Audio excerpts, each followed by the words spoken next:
Mesdames et messieurs, bonjour et bon ramadan à toutes et à tous. Je suis tout à fait ravi de vous retrouver dans cette nouvelle édition d'Indice, votre fenêtre sur le monde de l'économie, sur le monde des chiffres ici en Égypte.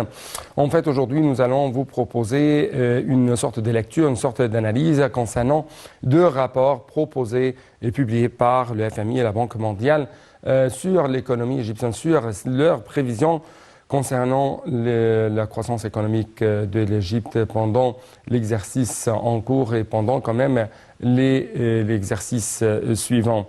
En fait, la Banque mondiale a revisé à la baisse ses prévisions de croissance de l'économie égyptienne à 4% au cours de l'exercice en cours et dans l'exercice suivant, contre 4,5% et 4,8% respectivement dans la prévision précédente, mais elle a souligné que l'Égypte continuerait de mener la croissance du Moyen-Orient. La banque a attribué les prévisions de la baisse au taux d'inflation élevé qui, à leur tour, ont érodé les revenus et entravé quand même l'activité commerciale. La Banque mondiale s'attendait à une croissance de 4,7% au cours de l'exercice 2024-2025, soutenue par le secteur des services, en particulier le tourisme, en plus de la reprise du secteur de la construction. Également, le rapport sur les perspectives de l'économie mondiale, publié récemment par le FMI, le Fonds monétaire international, contenait de nombreux points sur ses prévisions futures pour l'économie égyptienne. Le Fonds monétaire international a révisé également à la baisse le taux de croissance du PIB réel attendu en Égypte pour la deuxième fois depuis octobre. On va ensemble chercher à avoir plus d'analyse, plus de lecture profonde concernant de tels chiffres, de telles prévisions à l'égard de la croissance de l'économie égyptienne à travers les interventions, plutôt les éclaircissements de notre invité, M. Ibrahim Arslan. C'est un analyste économique. M. Ibrahim Arslan, bonjour. Bonjour. Bonjour, monsieur. Et tout d'abord, ma première question porte sur le rapport sur les perspectives de l'économie mondiale publié récemment par le Fonds monétaire international. Et en fait, on trouve que le Fonds monétaire international a revisé à la baisse le taux de croissance de PIB de l'Égypte pour la deuxième fois depuis octobre. Quelles sont vos analyses, quelles sont vos lectures concernant cette baisse, concernant la lecture de ce rapport? Oui, je veux dire qu'en raison de l'inflation dans le pays, le rapport du FMI s'attend à ce qu'il maintienne sa position à deux chiffres en 2023 et 2024 et devrait ralentir à 21% et 18% respectivement. Ouais. Et aussi, l'inflation en Égypte a continué de s'accélérer en mars, atteignant plus de 32% selon les chiffres publiés cette semaine. Et en revanche, le taux d'inflation sous-jacente du pays a légèrement baissé en mars, à 39,5% contre plus de 40% enregistrés le mois précédent. Et aussi selon des chiffres également annoncés par la Banque centrale d'Égypte cette semaine, ça c'était le rapport. Oui.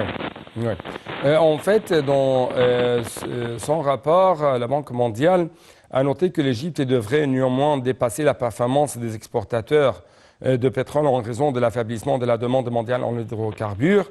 Cette conjoncture a ralenti la croissance du PIB dont le CCG passant de 7,3% en 2022 à 3,2% cette année. Pour la Banque mondiale, donc la croissance économique égyptienne est en hausse par rapport aux autres pays du MENA. Ma question porte sur pourquoi l'Égypte a pu réaliser ça malgré les défis de taux de change de la livre égyptienne, et est-ce que ça a à voir avec le taux d'exportation égyptienne à long terme et la baisse de la demande mondiale sur le pétrole?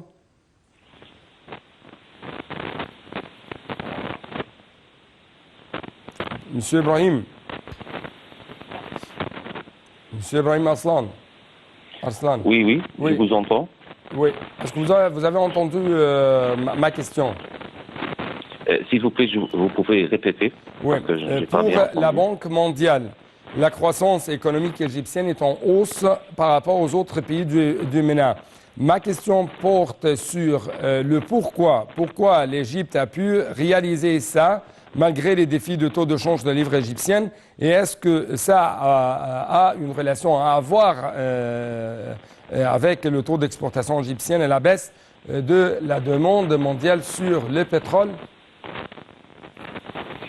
D'accord. Je veux dire qu'à la lumière des politiques financières que le gouvernement égyptien a poursuivies, visait à résoudre de nombreux problèmes économiques en réduisant les taux de dépenses sur certains postes du budget général, en augmentant les taux d'imposition et en élargissant l'assiette fiscale, en plus d'étendre les opérations d'emprunt pour financer le processus de développement et les conséquences qui en découlent pour augmenter les taux du service de la dette. Et aussi, ces politiques doivent se refléter dans les taux de demande globale en Égypte, puis dans les taux d'inflation. Oui. En fait, malgré la révision à la baisse de ces taux de croissance, mais toujours d'après la Banque mondiale, l'Égypte peut conduire la croissance économique au niveau de MENA. Donc, pourquoi ça, selon votre analyse, selon votre lecture? Pourquoi ça?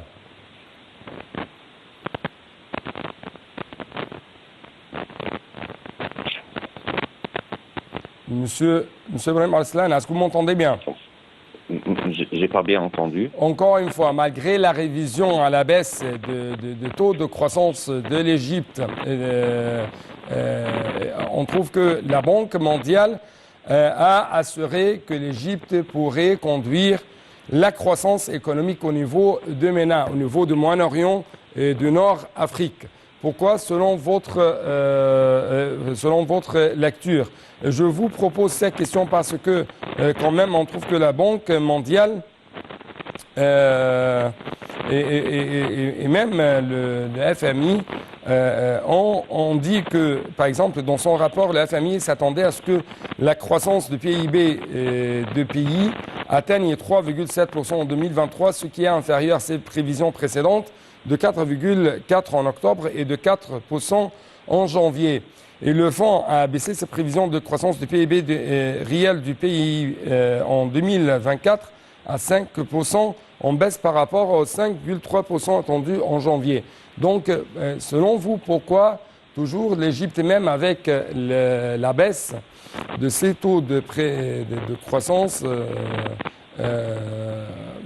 d'après les prévisions de FMI et la Banque mondiale, l'Égypte reste capable de gérer, ou plutôt de conduire, de mener la croissance au sein du Moyen-Orient et de l'Afrique du Nord?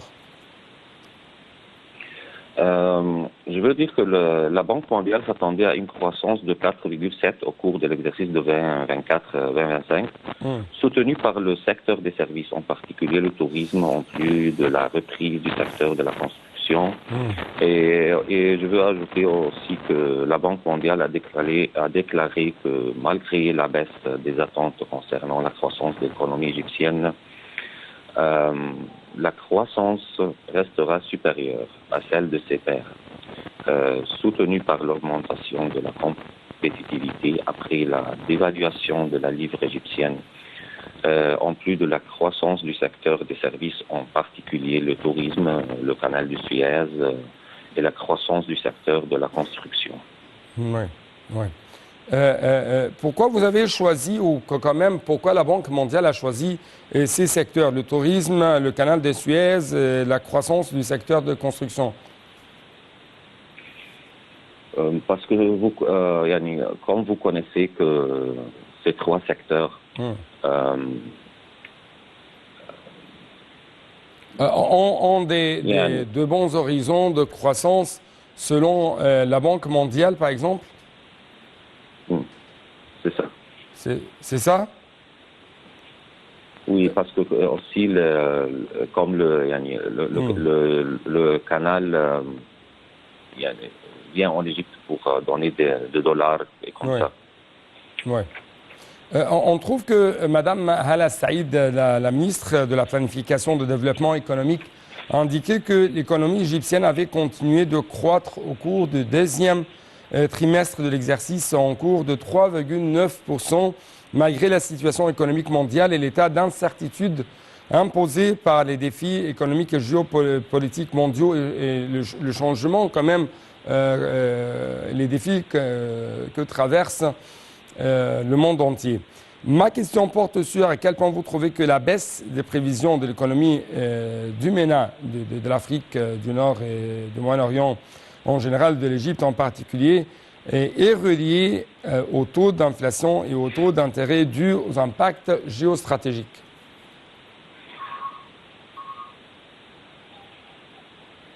Oui, monsieur. Pardon, Oui. j'ai pas bien entendu, pardon. À quel point vous trouvez que la baisse des prévisions de l'économie du MENA et de l'Égypte est reliée au taux d'inflation et au taux d'intérêt dû aux impacts géostratégiques mondiaux?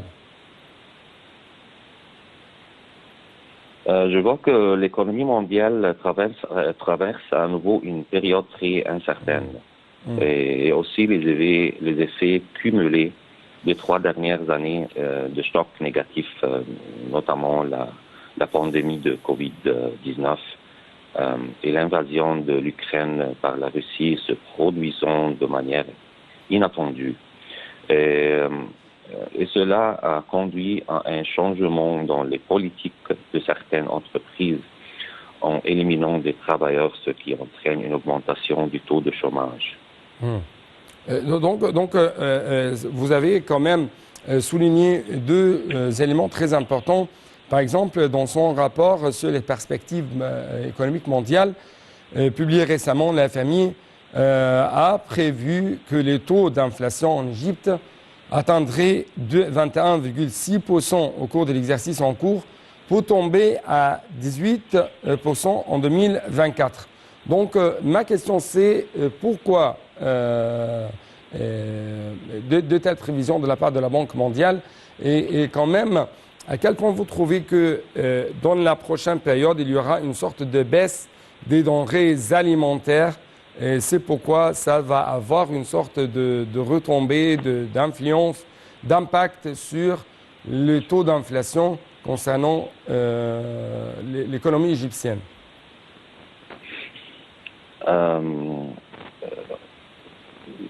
La Banque mondiale a déclaré que malgré la baisse des attentes concernant la croissance de l'économie égyptienne et que la croissance restera supérieure à celle de ses pairs soutenue par l'augmentation de la compétitivité après la dévaluation. Oui. Oui. Donc, si nous allons jeter plus de lumière sur le taux d'inflation et sa relation avec le taux d'intérêt, que ce soit au niveau mondial ou au niveau local. Par exemple, on trouve qu'il y a quand même, malgré les crises qui frappent le secteur bancaire, on trouve qu'il y a des prévisions concernant la poursuite de la hausse de taux d'intérêt de la Fed américaine, de la Banque fédérale américaine. Et c'est la même chose où les autres pays vont bien sûr poursuivre ce trajet. Et c'est pourquoi, par exemple, on trouve qu'ici en Égypte, on a bien sûr relevé une autre fois les taux d'intérêt de la Banque centrale égyptienne. Toujours, comment vous trouvez l'influence de ça sur l'inflation, sur le niveau des prix des denrées alimentaires, des marchandises?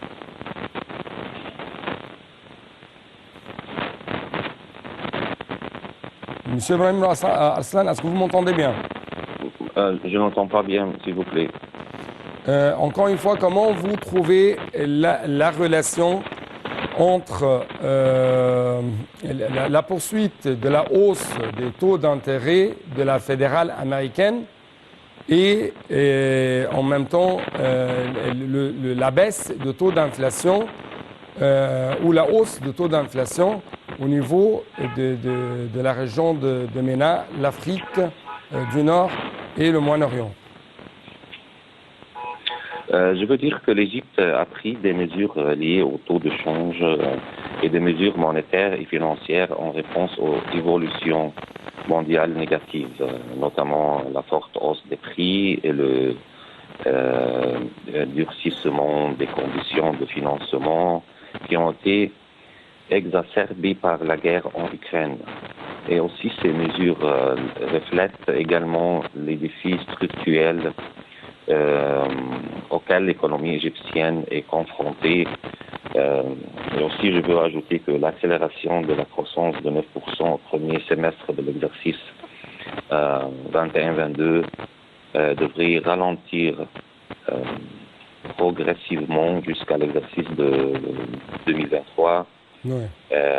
Et par conséquent, les réformes visant à stimuler l'investissement privé, les exportations et l'investissement direct étranger sont essentiels pour soutenir la résilience de l'économie au choc et améliorer sa compétitivité.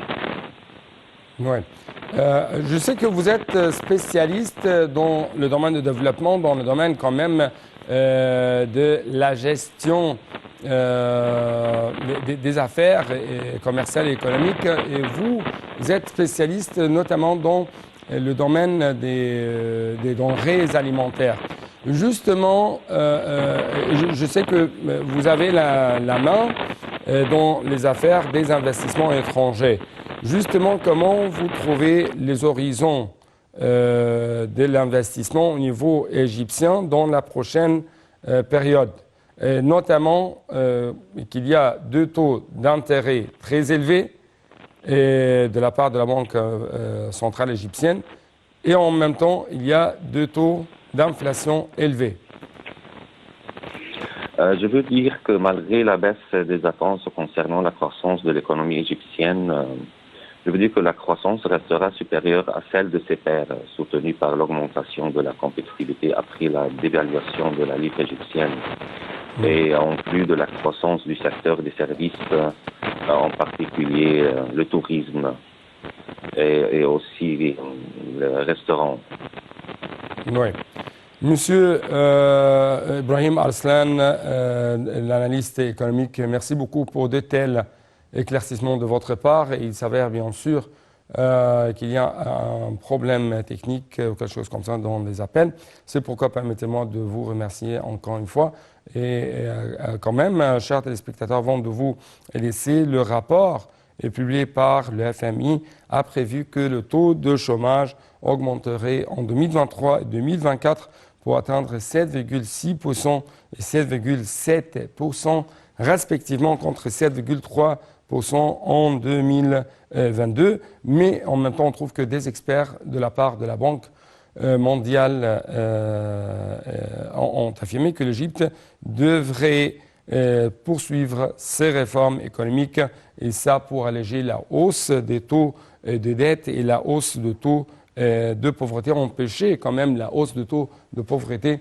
Et comme vous savez, l'Égypte essaie toujours par des programmes socio-économiques de consacrer beaucoup de tels paquets aux couches les plus fragiles, aux couches les plus nécessiteuses, afin, bien sûr, de lutter contre l'inflation, contre la flambée des denrées alimentaires, mais aussi contre la hausse de taux de pauvreté au sein de l'économie égyptienne, au sein d'Égypte en général. Et quand même, on trouve que des experts de la Banque mondiale spécialistes dans le domaine de la région de MENA ont affirmé que la baisse de la livre égyptienne va être une sorte d'élément compétitif pour les exportations égyptiennes à l'étranger à long terme. Donc, merci beaucoup pour merci beaucoup plutôt pour vous, pour votre attention et à la prochaine et bon Ramadan à toutes et à tous.